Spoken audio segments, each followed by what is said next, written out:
Welcome to the Kratom Sobriety Podcast, episode 167.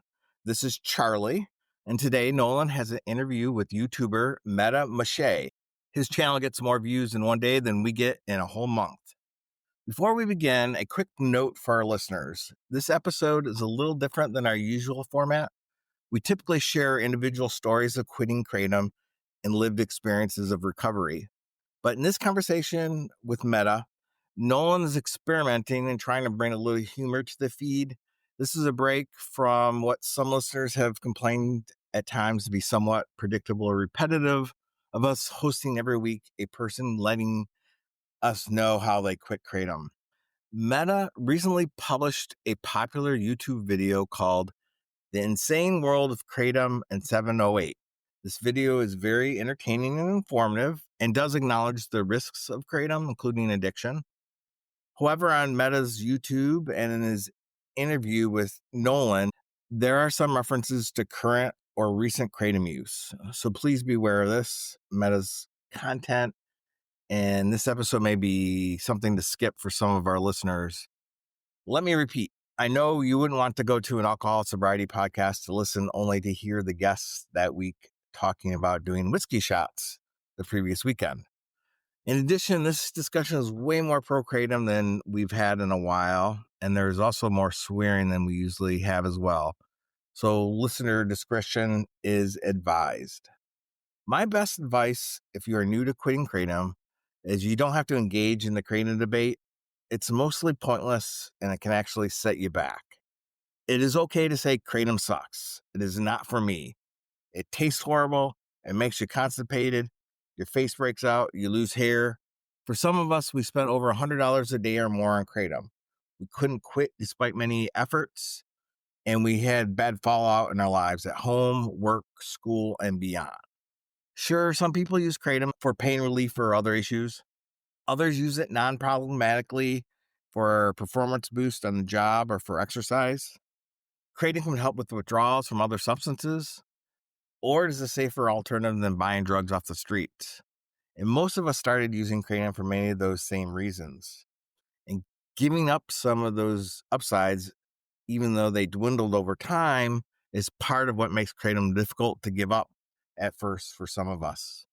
But it is okay to say Kratom sucks. It is not for us. This includes powder. It is not just extracts or 7-OH. For us, the only way it is like a caffeine or nicotine addiction is that they are all very hard to quit. The withdrawals can be brutal too. No need to be dismissive of this. That gets to the heart of the tension here. We are often pushed into having to choose a false dichotomy. This is the menu we are fed. If there's a problem with Kratom, we either have to demonize the substance or demonize the user. By saying Kratom sucks, we are not vilifying Kratom. We are taking personal accountability, thinking for ourselves by rejecting the pro-Kratom rhetoric, and putting our lives back on a better course. It is wrong to say Kratom addiction is just all user error. Kratom biologically binds to our feel-good sensors. Many people often build a tolerance and need to take more to feel the same effect. Over time, this turns into a dependence, and many of us have to continue to use Kratom just to avoid withdrawals. In addition to the addictive properties of Kratom products, many players in the Kratom industry engage in misleading marketing, and some of the practices are predatory. The Kratom marketplace does not have proper regulations, and the industry shouldn't regulate itself. And efforts to keep Kratom legal are often driven by downplaying the risks, and this leads to a lack of education about Kratom among customers and society as a whole. That said, I do agree with many of Metta's suggestions for Kratom policy solutions that he discusses in his YouTube video. So I'll play a clip of that right now from his channel, and then after that, you'll hear Nolan's interview with Metta Beshay. Thank you.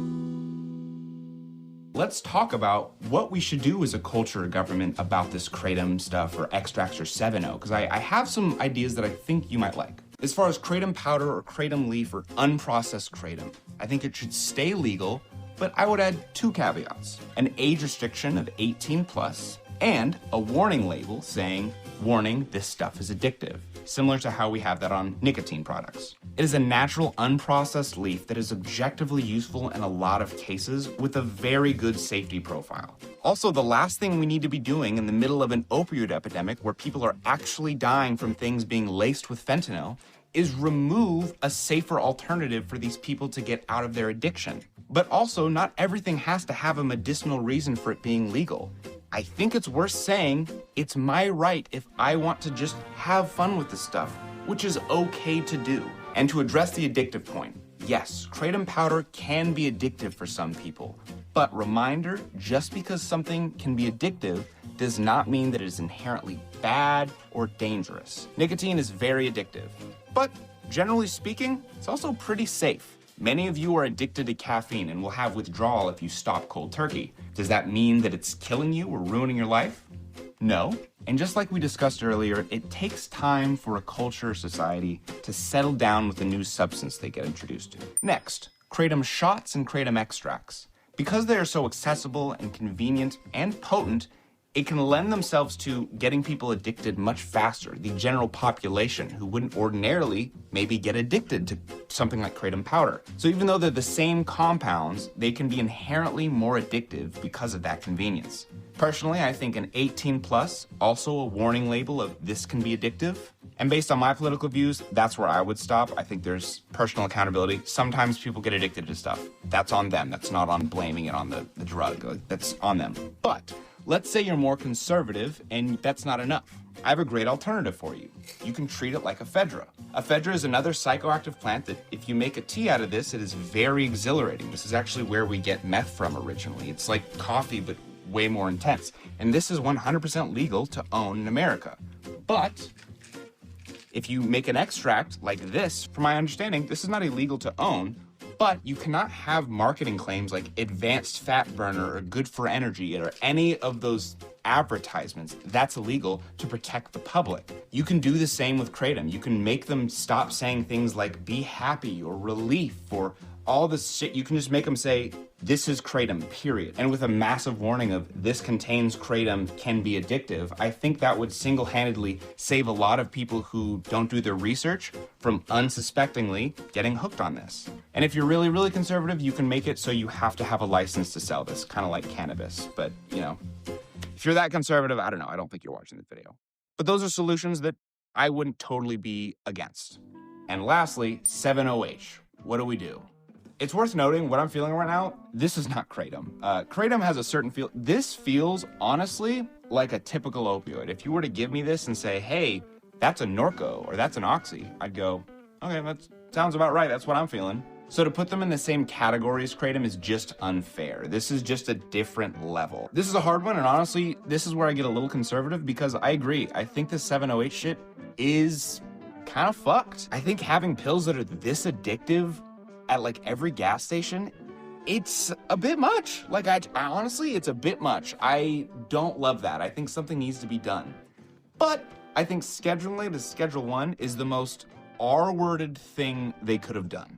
I thought we were all on the same page here. I thought we all agreed that the war on drugs is fucking stupid and doesn't work. It does not stop people from doing drugs. It is just a stupid idea that didn't work, and now we're doing it again. Reminder that Schedule 1 drug classification is by definition for drugs that have little to no medicinal value at all, and 7-OH definitely has a fuck ton of medicinal value. By making it illegal, we stop so much good research from going into how we can use this stuff as an alternative to opiates, which is exactly what we need right now. First one off the top of my head, you can make it so you need a license to sell 7-OH products. This would immediately restrict a ton of small mom and pop shops from even trying to sell 7-OH, which would drastically decrease the accessibility of 7-OH. So it's not at every gas station, so it's not at every smoke shop. You would have to go to a certain place to get it. Second idea, taxing the fuck out of it. Third idea, you can actually treat it similar to Sudafed, the stuff that people used to use to make meth. You can put a cap on how much someone can buy per day or per week or per month. No, I actually kind of like that idea. If you have an alternative idea, put it in the comment section. I'm sure there's tons of problems with the solutions I just gave, but I know for a fact that they're better than scheduling it as Schedule 1. At the bare minimum, schedule it at Schedule 4 so people can actually put research into understanding how we use this stuff. Like Schedule 4, that's what tramadol's in, which is another opioid analgesic. It's an atypical opioid. Living through something getting scheduled like this, that I've tried and all that, is just so fucking weird because you understand how bullshit the scheduling is and how it's just, they didn't do any research on this. They don't understand a fucking thing about this stuff. They literally just go, oh, there's a problem. Let's do the dumbest, easiest solution we can think of, which is Schedule 1. I'm also just scared for all the people who are really deep in their 7-OH addiction and them going cold turkey. Like I'm assuming that a lot of them will go to the street and get some fent and heroin to get their, so they don't have to go through withdrawal. Like this is like serious and they don't care. They just don't. And that's the problem. They just don't care.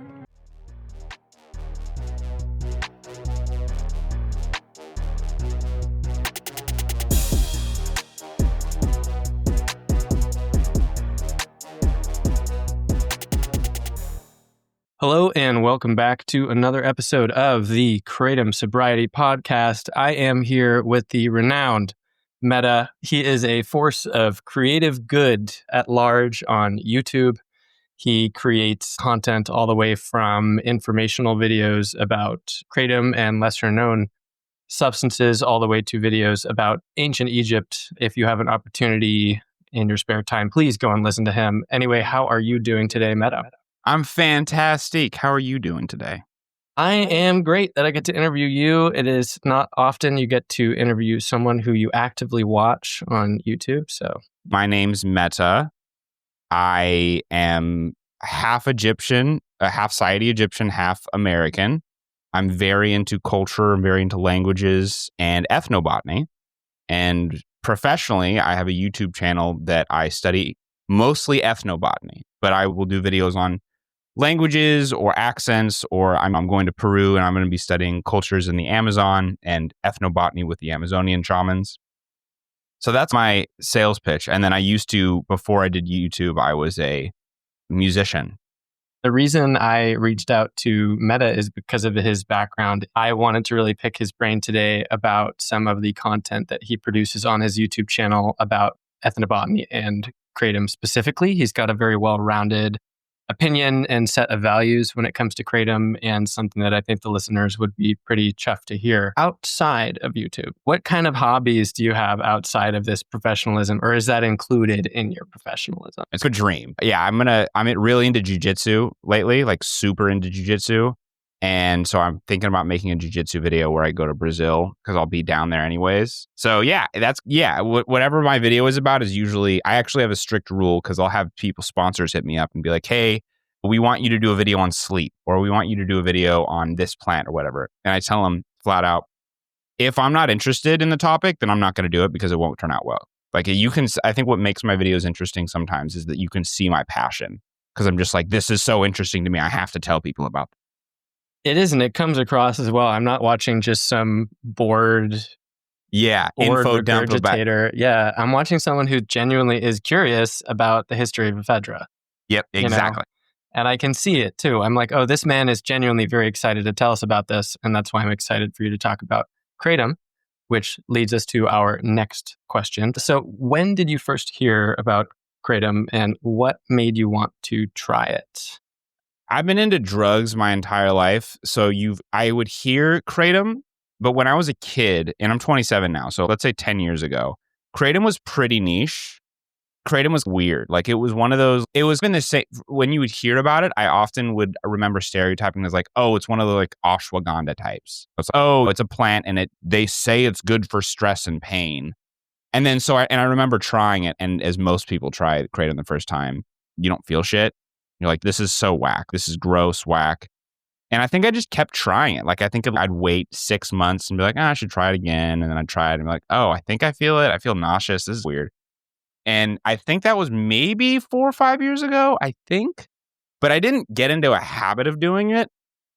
I remember doing it and being like, this is all right. This is like a 5 out of 10 experience.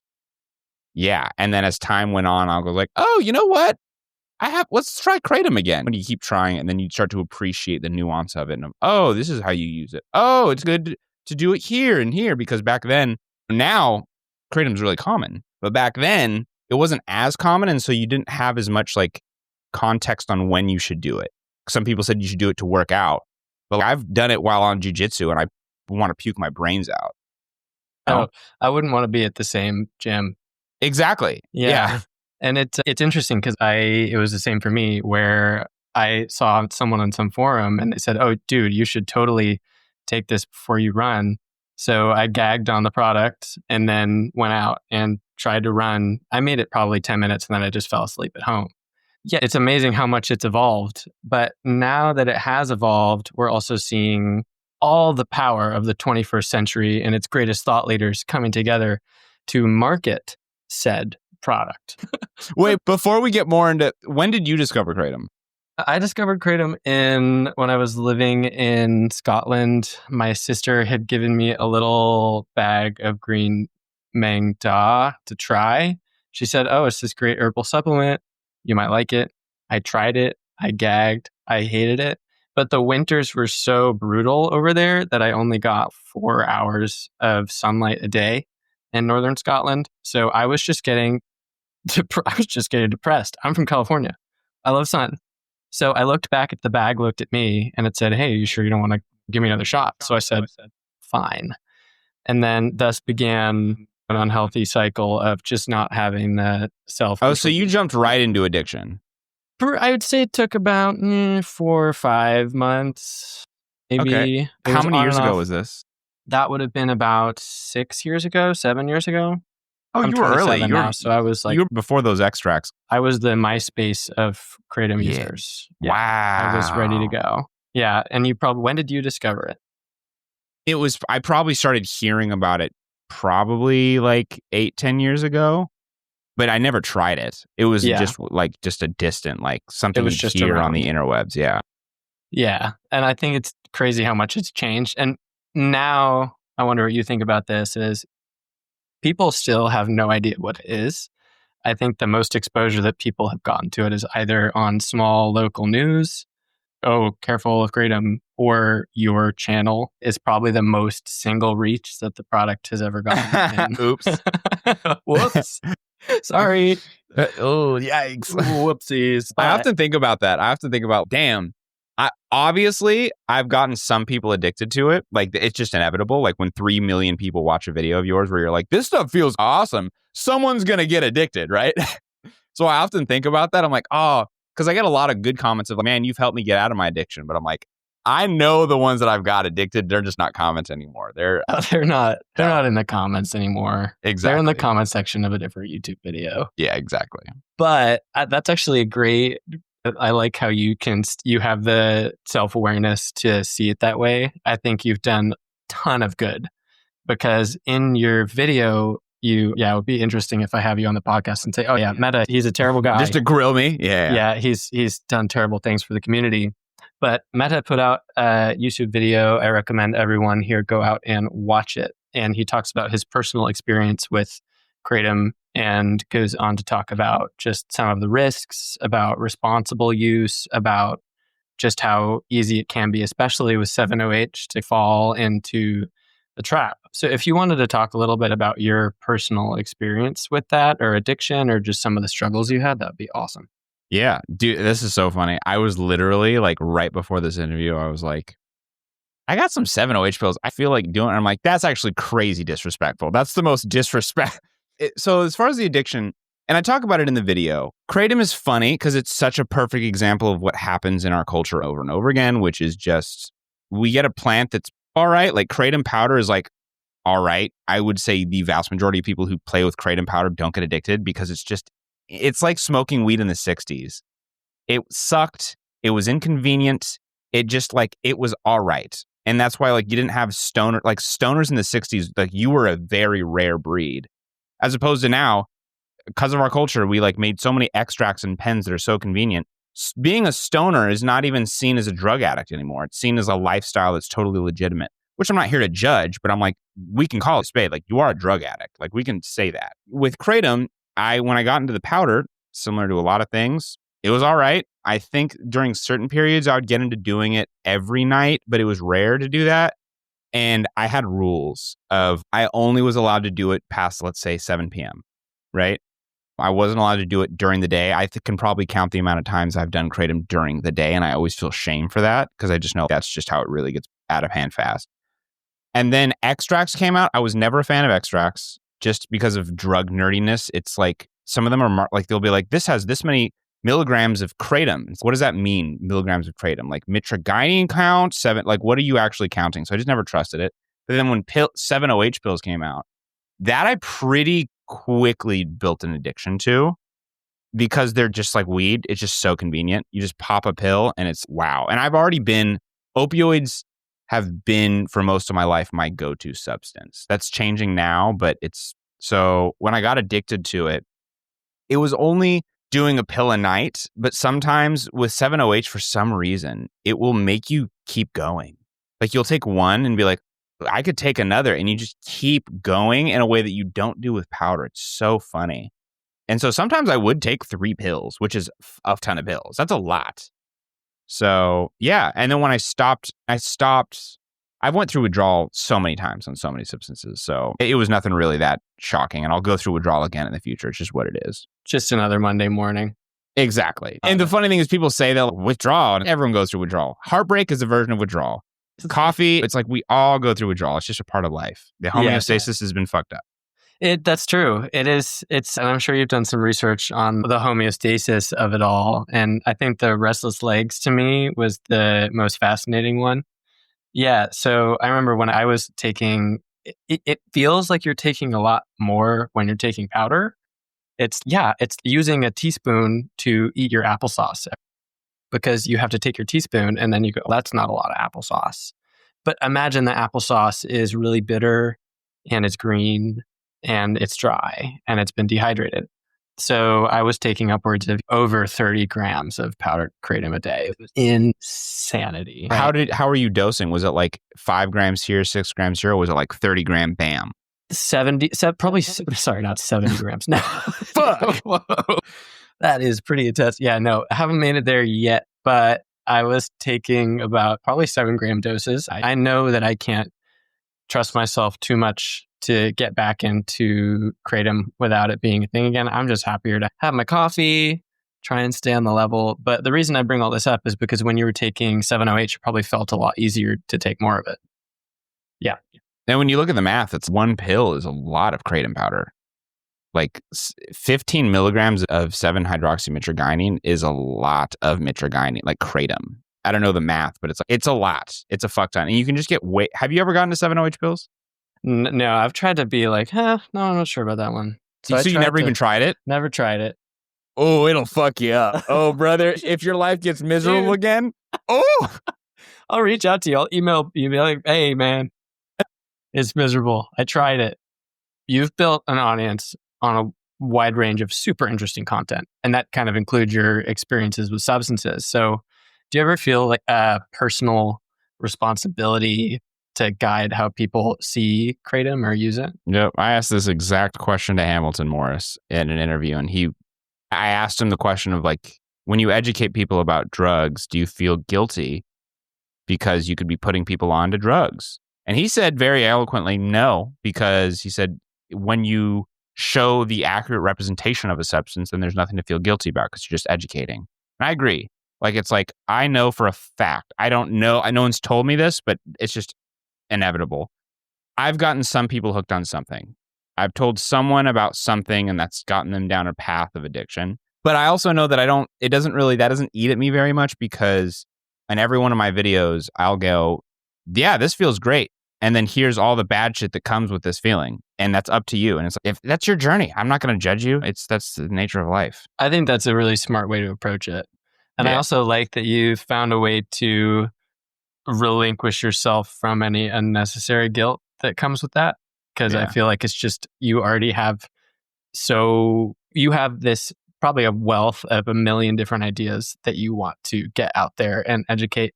And I think that if you thought about the individual impact that each idea had on the 2 million individual people that have seen that idea, I don't think you would ever sleep or ever get another Yeah. down. That's a big thing is the more followers I get and the more reliable my view count gets, you get a lot of pressure on yourself. And that's inevitable. And I think also that's healthy. Like you have to have I don't know, being a provider, a father of a family, it's like you paying the bills and like making sure everyone's good and protecting and all that kind of stuff.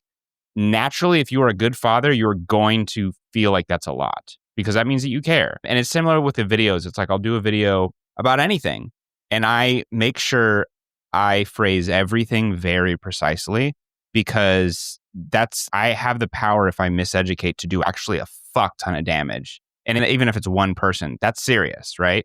Like when I did a video on kava and went to Vanuatu, it was really fucking hard because Vanuatu, there's like hunter-gatherer society. Like there's like old school untouched people there. And if my video blows up and gets 3 million views, 5 million views, whatever, something big, I could actually change the economy of the entire nation of Vanuatu pretty easily. And that was something that was in my head the entire time. I was like, I have to make sure that I don't do this or I say this because these people have a certain way of life. And I could literally, just because I want to get views, completely change this entire nation that's existed for literally thousands and thousands of years overnight. I could change their economy system. I've done that. And in the first video that got like 3 million views, it blew up.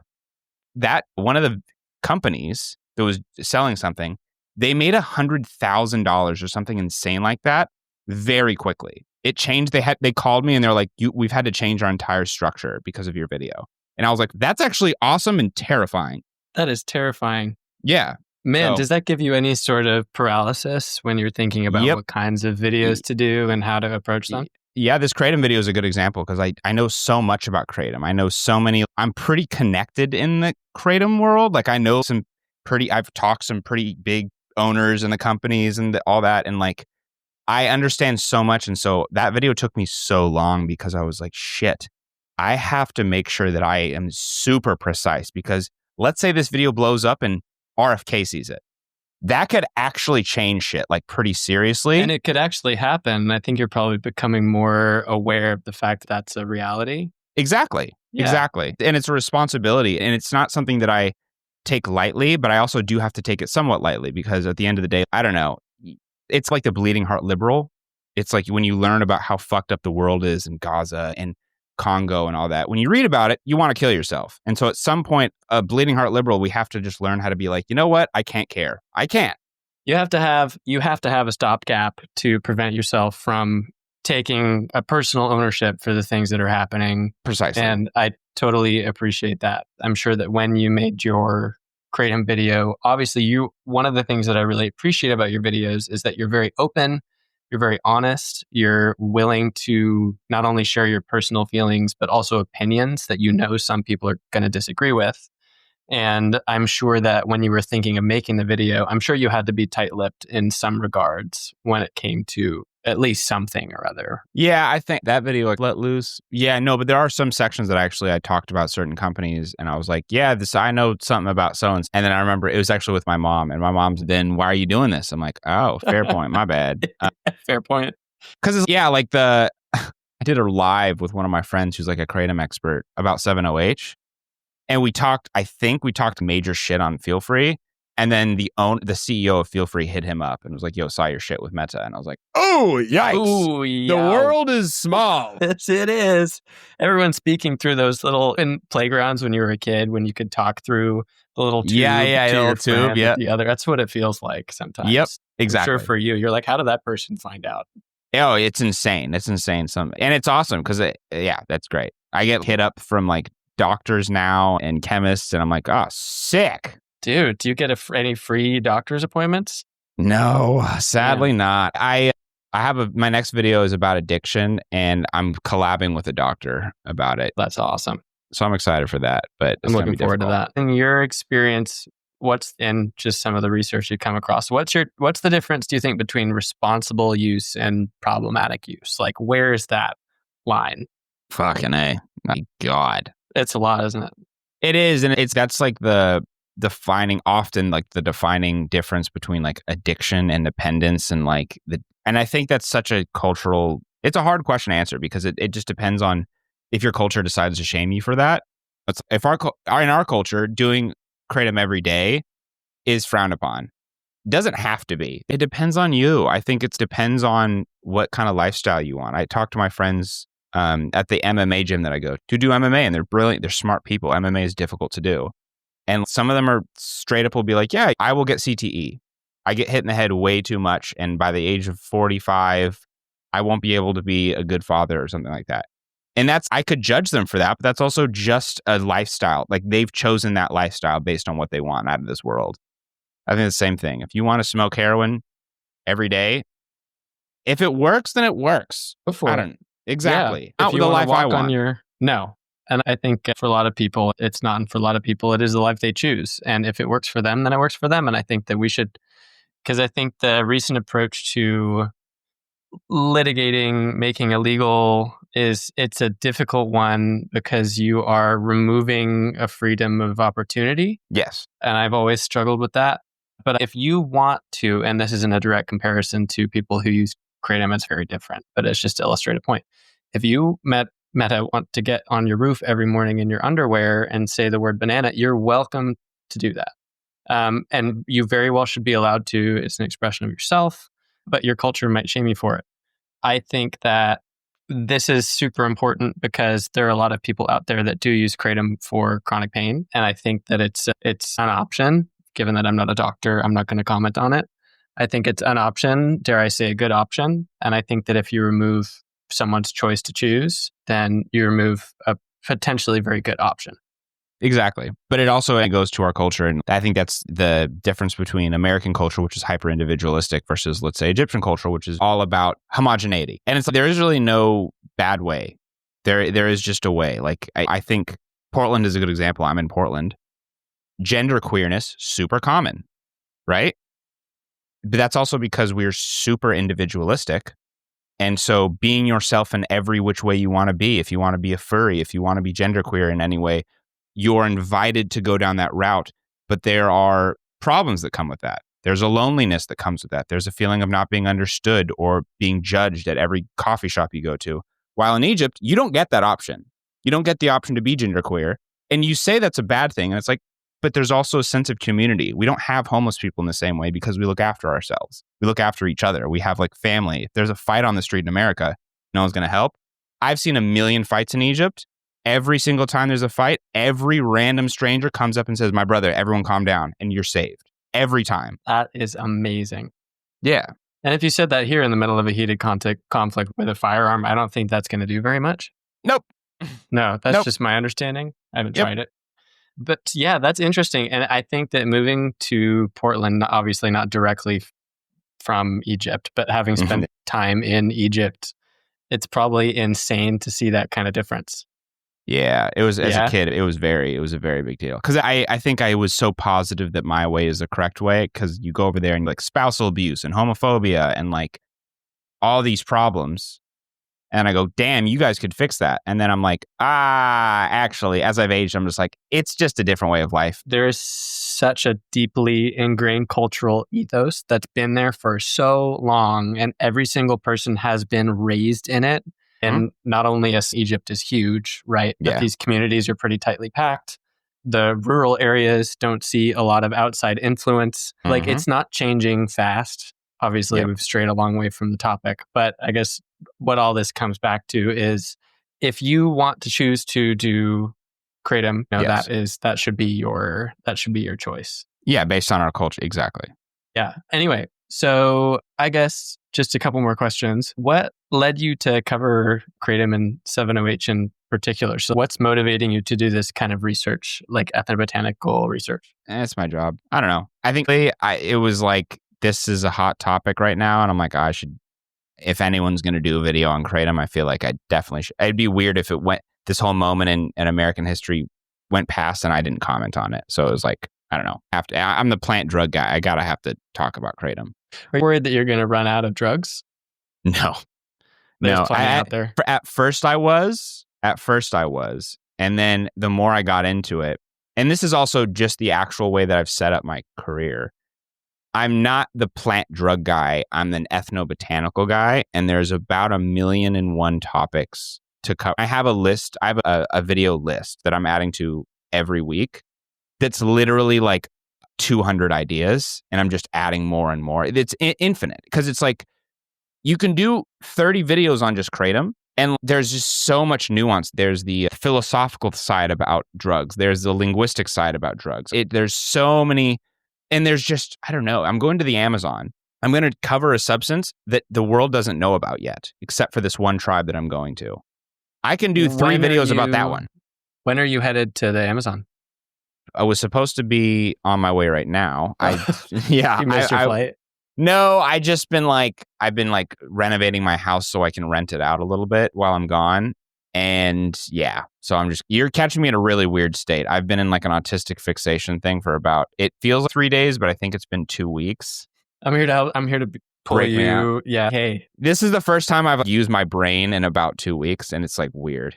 After this, don't worry. You can no brain. Go back. You don't have to use your brain. I would say it's similar to I would whenever and I have this conversation a lot. Why are you using it?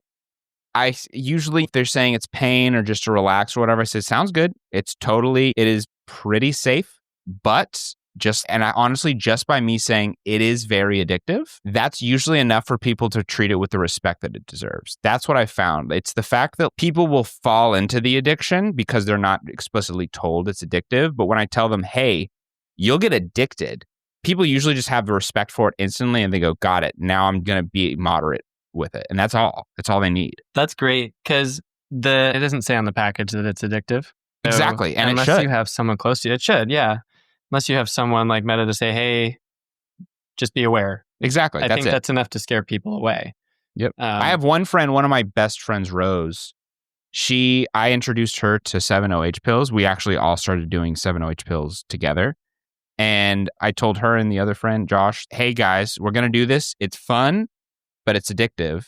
And Rose actually sometimes will go down a little slight addiction and she'll call me and be like, oh, I'm doing it. But she always mediates herself because she understands like how bad it can get. So, and that's awesome. I think that's the kind of person, that's the ideal by choice user. I think that's the kind of mindset that you have to have. Because I think there are a lot of our listeners, either someone's recommended it to them without having someone like you, telling them the whole story. They purchased it in a gas station. Mm-hmm. They got some tonic somewhere that they didn't even know had kratom in it. And they just knew that it made them feel good, which I think is a really tough one. Because they take it, they start using it, they get addicted. And I think for the most part, if something makes you feel really good, there's always a but at the end of it. Exactly. That's where my empathy goes out the window because like when people like do a gas station tonic and they're like, oh, I got addicted. I didn't know there was this kratom. For me, I'm like, are you serious? Like you never thought, oh, this shit feels amazing. Let's not look what's in it. That pisses me off. I'm like, don't blame the tonic. Like, girl, there's a list of ingredients on the back. Are you serious right now? That pisses me off. Yeah, you were euphoric for 5 hours. And exactly. Like, what the fuck are we talking about? I didn't know it was addictive. You're doing heroin. Are you serious? And to all the listeners out here, I hope that no one, because this is a general break from our theme. Our theme is typically, it's either super recovery focused. We have someone to come on to share their addiction story, or an addiction recovery specialist. The reason I was super excited to have you on is because I wanted to bring something lighthearted into the mix, right? Because it can get heavy sometimes, right? Yeah, and it also that's a thing about like addiction where I used to go to AA meetings for different periods of my life for different reasons, and they get a little heavy, and they're so consistently heavy that it almost I don't want to go. It's like I don't want to have someone go up there and talk about how he stole from his grandma to get some Tito's. Are you serious? Yeah, it's a lot. It's a lot. Yeah, you come home to talk to your girlfriend after 2 hours of listening to someone talk about how they didn't have the money to feed their cat because they were in a Smirnoff hole, and it just it doesn't feel good, right? Yeah. And I think that at least partially there should be some resources on the internet for those that are less inclined to that kind of seriousness to just maybe not have a laugh about it, but go, okay, it doesn't have to be so serious all the time. Obviously, there is a time for serious. For having real, yep. Now, obviously, it depends on the culture. Yep. But there's also a time to just have a laugh about it. Yep. Yeah. Yeah. Anyway, so I guess final couple questions. You got me for the next 40 minutes, actually, if you No want. way. All right, If you guess we want. can relax. Yeah, Yeah. it just depends on how quickly you need to go to the Amazon. Conversely to the question where I asked you, what would you say to someone who's close to you who's considering starting Kratom? What would you say to someone who's trying to quit, who you know has a pretty serious addiction? Oh, I get that question a lot. I get a lot of DMs. Actually, a lot of young, like, kind of kids. I'll get, like, people who are, like, young teenagers. How do I deal with my addiction? And the answer I usually don't respond because it's a hard one, but it's usually just love yourself. That's about it. That's all I can really tell you. I can tell you, you can use like SR17 to help with this, or you can maybe, so it's a little backwards, but Suboxone, or you can do certain things, but like the key to breaking any addiction is loving yourself. That's it. That's like withdrawal is heartbreak. That's what it is. And like, how do you get over a heartbreak? You grow, you learn to appreciate yourself and know that you don't need another person or you don't need that person. And so I think the question is, why did you get addicted? When do you use it? Why do you use it? Okay, how about when you have those cravings, figure out maybe that's something I should not have anymore. Like with me, my addiction is like a loneliness. How do I feel less lonely? Why do I feel so lonely? The heartbreak thing is so on point because you are losing something, right? Yep. You are. Even if it wasn't doing you good, you're still losing something. And exactly. Maybe for you, it was, yourself to loneliness. For me, it was depression or just wanting to just conk the heck out and not think about anything. It's simplify life. Yep. Yeah. And I guess one thing I say is if you're treating it, obviously I don't say this, I just made this up as an extension to what you said. So don't imagine that this is like something that I'm going around saying. But if you're treating ending your Kratom addiction as a heartbreak, you can also treat it as gaining something new. Exactly. Right? Because every time you get your heart broken, what do you look for? You look for other things to fill your time, to fill your life, other hobbies, activities. You exploring yourself and learn, oh, why did that not work? How do we fix that and not make it happen again? That's a great answer. And I think it was good that it was so simple, is because there's so much you can. It's simple but profound, let's be honest. Yeah, it's deep, brother. It's deep. Brother. What's some of the most surprising or powerful feedback that you've gotten from your commenters or that have slid into your DMs from these videos? I know there's a lot of comments. Yeah, God, you look like the more handsome version of Pete Davidson. That's probably the most impactful one I've gotten. I was on a high for weeks after that comment. Dude, you got, you. Yeah. Oh, that was a good comment. There's the comments that always stick with me are usually, oh, you helped me get over my addiction and I feel so good. I'm like, oh, yay. I guess generally it is the ones that like, wow, I never thought about it like this. Thank you. I like that because to me, everything that I'm saying, like nothing's profound because this is just like how I think about the world. But so whenever someone says like, whoa, that's really unique. I like how you phrase that. It's always, oh, I didn't know that was a unique way of phrasing that. I'm glad that maybe I'm offering a different perspective. But I also think a little bit of a left field comment is when I was in college, probably 19, I discovered an interview called Iconoclast with Dave Chappelle and Maya Angelou. And Dave Chappelle just went over to Maya Angelou's house and just hung out with Maya Angelou for the day. And Dave sits down with her and they're talking and he is talking to her about fame and the longevity of it and all that kind of stuff. Because Maya was famous for a long time. And she said something that I will forever, it's the most impactful thing I think I've heard as far as fame. And it's, if you accept the comments and the words of affirmation that you're the best, you're the most gorgeous, you're the most talented, you're a genius, all this. If you accept those, you also have to accept it when they say you're nothing, you've fallen off, that you're a has-been, you're ugly, you're old. So to operate, you must not listen to either. Their comments do not matter because that's the only way to stay grounded because they don't matter. If you're the most attractive person, guess what? We all get old. If you're the most genius person, guess what?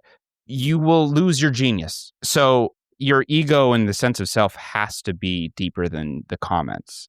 So I try not to listen to the comments, good or bad.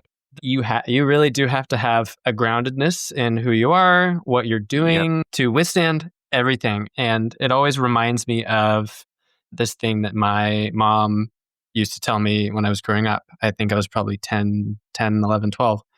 And she used to tell me that if you're a baby and you're playing the piano and no one is there clapping for you, you're not going to want to play the piano anymore. She was like, if you're at the piano and someone's saying, fuck you, then of course you're not going to want to play the piano anymore. But if you have some clapping, then you're going to keep on going. But it's the criticism that both builds you and breaks you down. And you have to really just focus on how it's building you. And it's hard not to let it break you down. Yep. And I think actually this is pretty applicable, I think, to all the listeners out there. When you're withdrawing from Kratom, one of the things that you might notice is that you have this, I guess you could call it an emotional rawness. I don't know how you'd put it, but this is something that I noticed when I was withdrawing from powder, and I've seen it on forums, and it's resonated with a lot of people that watch my videos. But you develop this kind of loneliness and sense of just rawness to the world. Everything feels a little bit more, and not necessarily in a good way. Like sadness is amplified, music is amplified, music sounds better. There's a few things, but that's such an important period because you are open to the world and you don't have Kratom making you feel okay all the time, despite the fact that you haven't necessarily done anything to warrant that. That's what I've noticed with Kratom. With when I've went through withdrawal, Kratom takes away the dynamics of life, good and bad. It makes everything 6.5 out of 10. It's a reliable 6.5 out of 10 all the time. Yes, it is. And when you get on withdrawal, similar to heartbreak, the dynamics come back and it's exhausting. Right? You're like, oh my God, like you touching me makes me angry. There's no point in life. Like, how do I fall asleep? I can't fall asleep. But then you realize sometimes it's hard to fall asleep. It doesn't mean you have insomnia. Maybe you do. But sometimes it's just hard to fall asleep. And sometimes it comes easy. But that's also life. Kratom just makes it all too non-dynamic. Life is dynamics. Absolutely. It's like eating the same flavor of like pretty good Raisin Bran every day. Yep. But it's the same Raisin Bran. It's got too much fiber in it. Poops are going to end up hard, which is what happened to a lot of people on powdered Kratom. It's got a lot of fiber in it. Actually, I didn't know that. There's a lot of fiber in Kratom. I guess so. If you think about it, it's kind of crushed up plant fiber. True. Good point. I guess. I'm no scientist. But I mean, because it's because it's a atypical opioid. That's why. That was the biggest one. Yeah. Doesn't it remove water from... I don't know why opioids cause constipation, but it is like one of the biggest complaints is that it causes major constipation. Yeah. With myself, I had such bad hemorrhoids due to Kratom. Really? You had it as well? Yeah, really bad. Yep. It was due to my both Adderall and Kratom addiction. Magic combo. Yeah. Is that a thing that people do? No, I just made that up. Okay. Damn. You got excited. Yeah. But it's you too, huh? Yeah. Oh my God. Yeah. Horrendous. Damn. Yeah. But because I think one of the things that I read is that it sucks water from your... This is gross to any listeners who out there, maybe you're eating dinner, you're eating lunch, you're eating breakfast, tune out. But it sucks water out of your poop. Yes, to accommodate for some kind of homeostatic change. That's what I read somewhere. Don't quote me on that. But I think that's what's happening. There's some dysregulation that's gone on and your body's like, I need more water now. So it just takes it from your feces. Yeah, and looking it up is probably the best time to do it. That's actually really... so you're right. Opioids increase the absorption of water from the intestines, making the stool harder and drier. So that's the second reason why. The other one is opioids bind to opioid receptors in the gut, which reduce the activity of muscle responsible for propelling food and waste. Got it. Okay, cool. Wow. And then decreases sphincter tone. Opioids tighten the anal sphincter and makes it harder to defecate. Okay, cool. Sweet. Sphincter tone? I have no idea. Increased anal sphincter like tone. A flat? Yeah. Oh. Okay. Cool. Okay. Yeah, that's good to know. For a lot of the quitters out there, I think arguably the thing that will be the most difficult for you potentially is just the emotional side of it that Metta and I were talking about. So like Metta was saying, to 6.5 every day, and it's reliable. You can get it every day. But when you stop, you have to learn how to create your own number with the tools that you have in your toolbox. Yep. And you've forgotten how to use those tools and make new tools. So You're you out of have to come up. practice. You do. And I know for a lot of us, Kratom makes socializing a lot easier. But I found that, I don't know if this is true with you, when I'm on Kratom, my social interactions aren't as fun. No, not No, nearly they're as just fun. not as fun. No, they're not. They're not. This is also just with drugs generally. There's certain drugs like coke or amphetamines that like will make you feel really social and in the mood to talk, and that's awesome. But it's cheating, and I think you know that it's cheating. It's like you made it's learning guitar and getting really good at guitar versus really good at Guitar Hero. Guitar Hero is hard, but it's not very gratifying when you get really good at Guitar Hero. But if you're good at guitar, which takes a lifetime, the fact that it's difficult makes it fulfilling. And Great analogy. yeah, And you're right. Because I think, when's the last time you felt bored? Can you remember that? Every night. Okay, great. So we have Yeah. something to work with. Yeah, I know that. Every day. yeah, right every now, single day. Right now. Yeah, right now. Thank you. yeah, But I know that I remember one thing that I had to reckon with when I got off Kratom was boredom. Mhm. And I realized, wait a second, there are things that people do to get rid of boredom. Like they exercise, go on runs, they Read a do book. jujitsu, read the book. Reading books is great.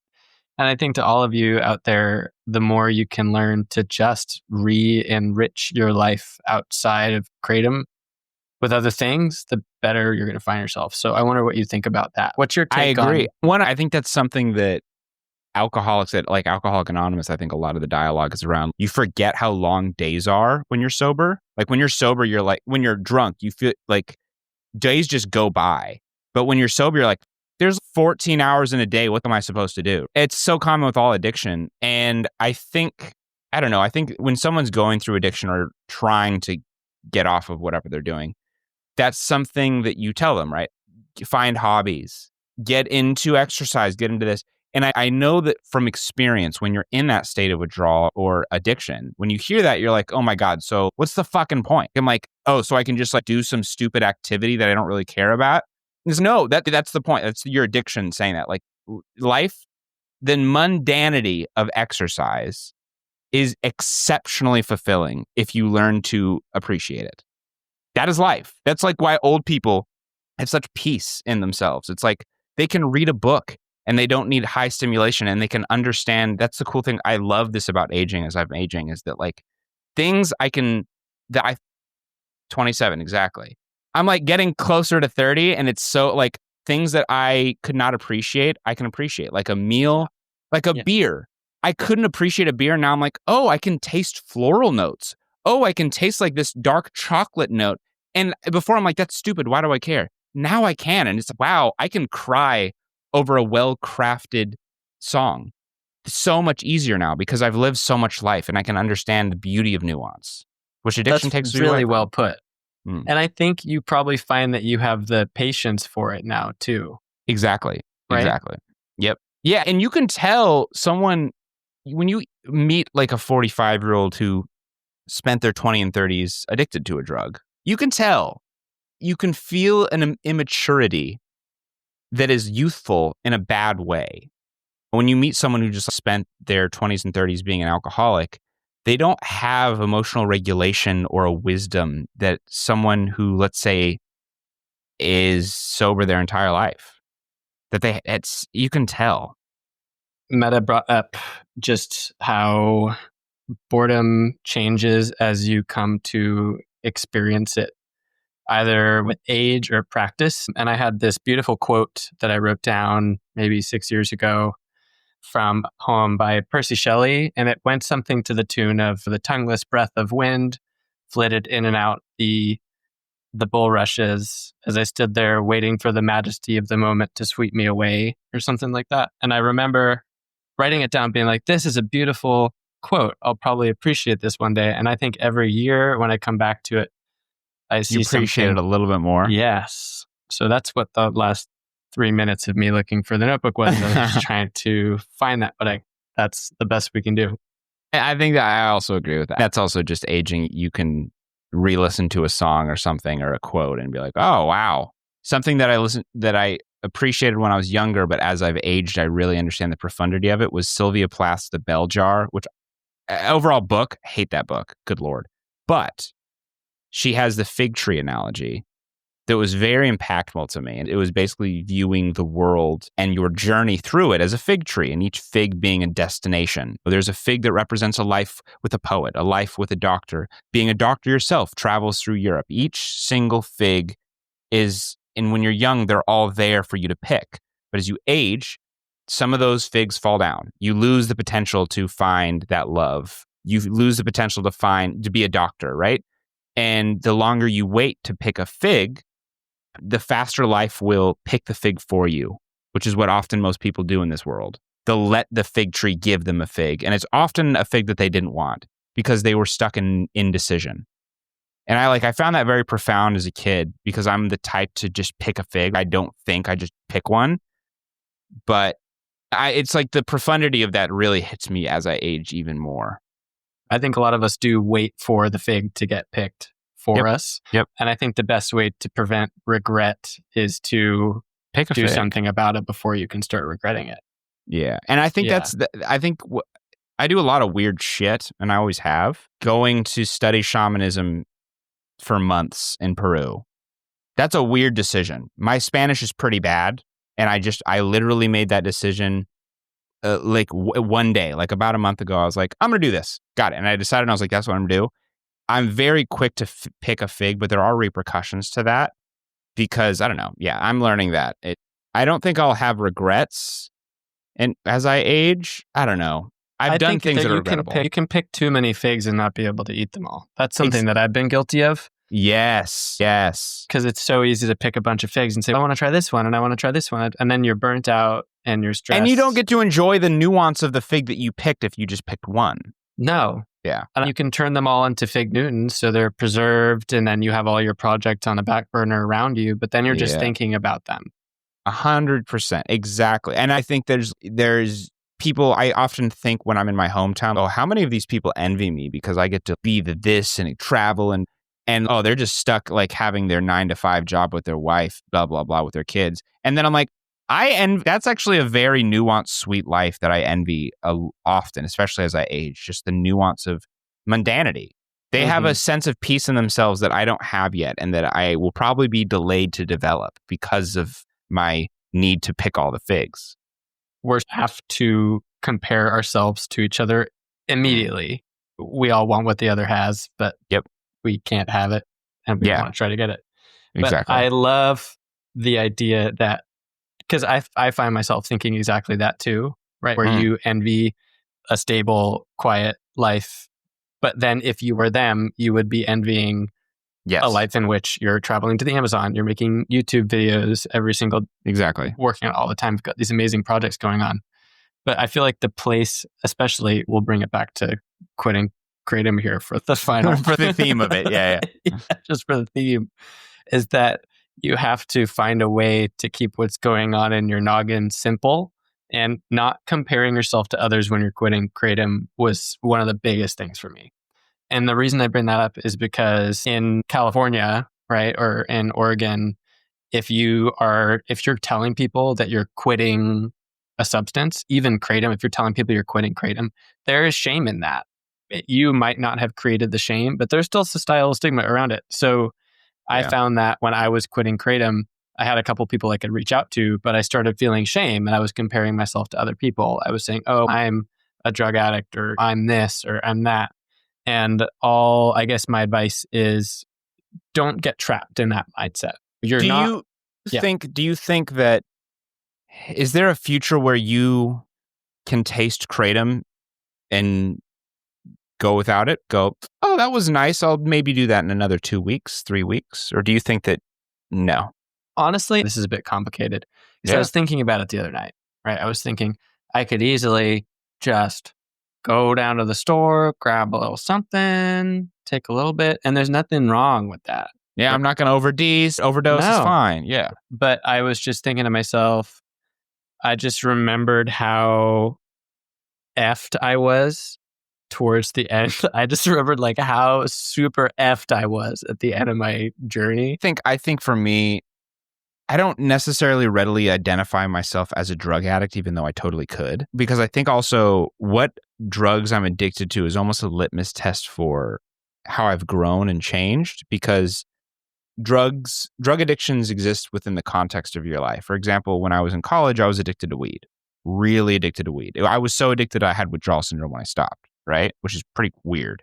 Now I've changed so much that I'll have a toke and then won't have another toke for 3 months and like just forget, like I just don't care. I don't like, it's just like sometimes and it's like a litmus test of like, I'm such a different person. That context of Metta no longer exists. And so it's almost, I don't know, with Kratom is the same thing. I think I'm in a weird in-between state right now. And I think that's because I'm growing out of that addiction from Kratom, because the problems that once ailed me no longer ail me. That's a really balanced way of looking at it, because I think you can become a totally different person from when you were addicted to a couple of years down the line. And I think you can totally change your use habits.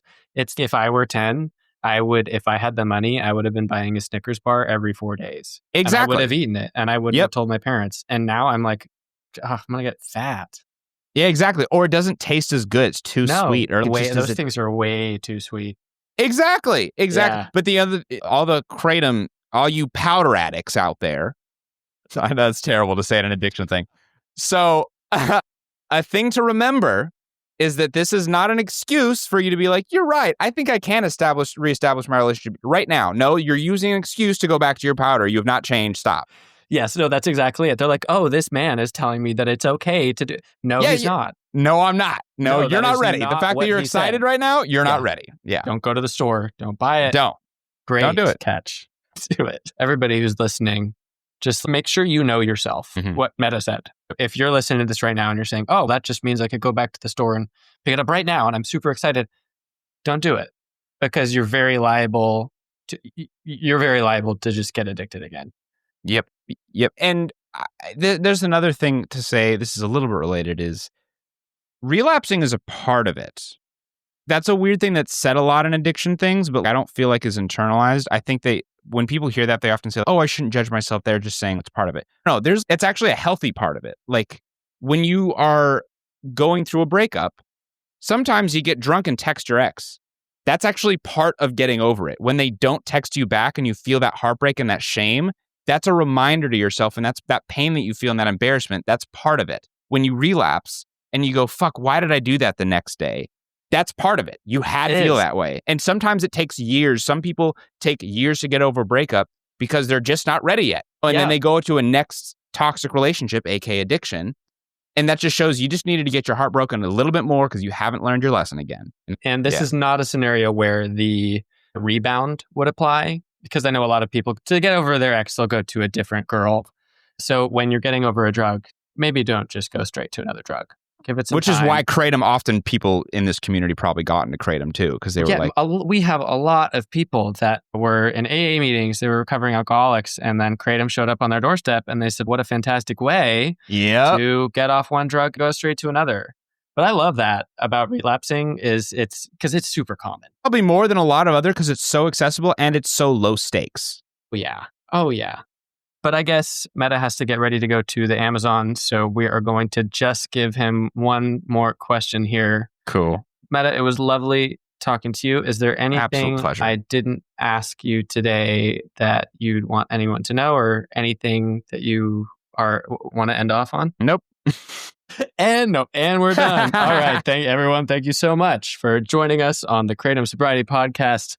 This has been a lovely interview, and Metta, till next time. Till next time, toodly-doo.